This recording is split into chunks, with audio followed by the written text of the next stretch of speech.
Hello, Hi. ma'am. Hi, good morning. Kumusta? Good morning.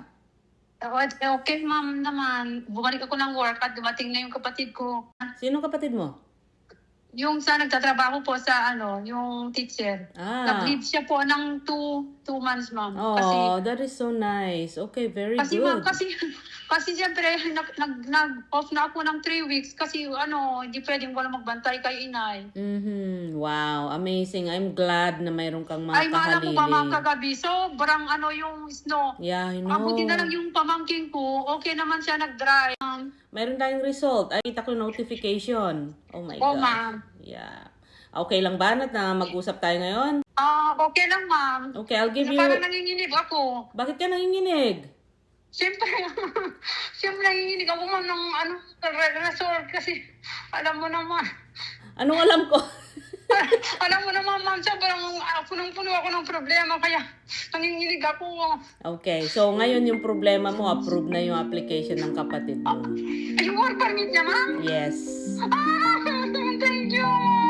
Ay, grabe.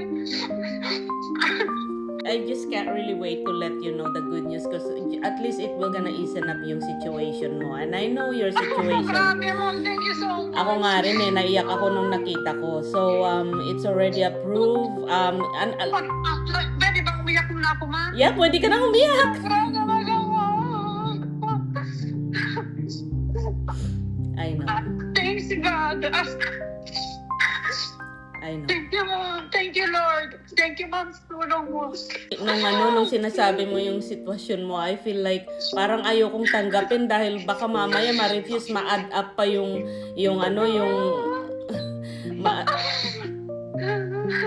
Thank you, Mom. Thank you, Lord. I think Sa it's... Panginoon lang ako kumakapit, Ma'am, talaga as in. Yeah. Kasi alam mo naman, Ma'am, ako lang mag-isang may pater sa lahat sa kanila. Ako I na know, amazing. Napaka mo, sabi ko nga sa asawa ko parang ayokong kunin yung case kasi nga pag na-refuse, kasama ako sa sadness. Kasama ako sa depression kasi nga hindi sure. But, you know what? When I let go of the application, I really prayed for it. Na Lord, sabi ko ganyan, I'll take it. Palakasan lang talaga ng loob. And then I didn't expect kasi nga 'di ba nasa si kapatid mo na-refuse na siya 'di ba? And Oo, Ma'am. Tapos pinauwi pa siya sa Pinas. yeah, pinauwi siya sa Pilipinas. Oo. Grabe no. Sinong nagpauwi ulit? Yung consultant Yung natin consultant. Tapos sabi ko sana hindi siya umuwi. But andyan na yan. Alam mo ba, ma'am, pwede bang tumawag kasama ko yung sister-in-law ko para talagang... Of course. i-approve Yes. Kami, ma'am. Oh, sige. Sige. Tawagan mo. Sa WhatsApp, ma'am, ha? Okay. Kasi nasa Pinas siya. Okay, wala akong WhatsApp but call me later. Call me. Akin talaga, ma'am, yan. Makinig ka lang sa iyak namin, ma'am. As talagang natin sa iyo, ma'am. But Thank you talaga, ma'am. you know what? Tatawag kami It's a mamaya. good day. Call me later. Let's talk about it. But ang susunod nito is since passport request nasa labas siya, what she can do to finalize the visa is submit right away sa Manila sa VFS or pwede naman niyang i-drop. Okay? So, yes. Oo, ma'am. Pero tatawag kami sa iyo, ma'am. Mamaya. Definitely. Pwede Sige. makinig ka sa iyak namin, ma'am. ha? Makinig ako sa iyak. Thank you, ma'am. Ngayon ka lang umiyak, di ba? Yung when we were talking about what happened to your mom na stroke Oo, ma'am. siya. And then, Oo. hindi ka umiiyak trying to show strength also. Ayoko namang makipag-iyakan sa'yo.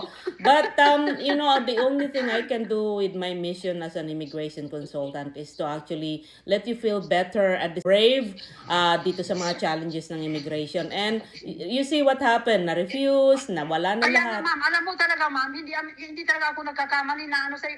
Talagang pinapanood ko lahat ng vlogs mo, ma'am. Talagang positive itong consultant na to. Positive. Talagang, oo, ma'am. As in, ma'am. Thank Kaya you. sabi ko, whatever it takes, magbubog ako dito. Sabi ko, ma'am. Kasi iba din talaga para, ma'am, pag yung, yung taga sa amin ka, Pilipino, Canadian, may isabi mo lahat yung pwede mong sabihin. Yeah. You knew what I've said na hindi assurance, but I'll do everything, Oo, ma'am. whatever immigration law I know. But anyway, I know you're in a hurry. I know that you're gonna go back to work. So, congratulations. I will send you the Thank you result so and much, talk to ha? me later. God bless, Oo, ma'am. guys. Thank you I'm very much, happy for you. ma'am. Bye-bye. Bye-bye. Thank you, ma'am. Bye-bye. God bless. God bless. Bye-bye. There you go, everyone. Meron at meron pa ring pag-asa. Kahit na pakiramdam mo wala ng pag-asa dito sa immigration na application dito sa Canada. Marami pong refusal. Maraming mga pinapauwi. Totoo po yun. For everyone, I want you to be encouraged. Marami pong refusal. I can tell you, as an immigration consultant, napakadaming refusal. Wala tayong ibang panghahawakan but to fight and also be strong. Tinulungan niya yung kanyang buong pamilya. Nakapuntang tourist visa silang lahat dito. And ang dami nila, including her mom, nandito silang lahat. And amazing. Mag-isa lang niya na Canadian citizen dito. She's single. Wala siyang pamilya. And look what happened. She was crying. Actually, hindi siya umiyak when she was telling me what happened to her, yung mga predicaments niya, what happened to the immigration process ng kanyang mga kapatid at saka ng kanyang nanay. But I took the opportunity to take the case, approve yung kanyang work permit despite of the refusal. And as what I've said, it's not me.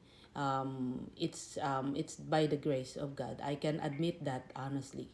Because whatever I'm doing, I'm using to, whatever strategies I'm doing, I use my knowledge as an immigration consultant or immigration law specialist. Para sa'yo, para sa'yo. So sana, yun nga, sabi ko sa lahat, may mga hindi na-approvean, wag masama yung loob or don't feel depressed. Move on again, get up, and retry. So that's what I can say to everyone.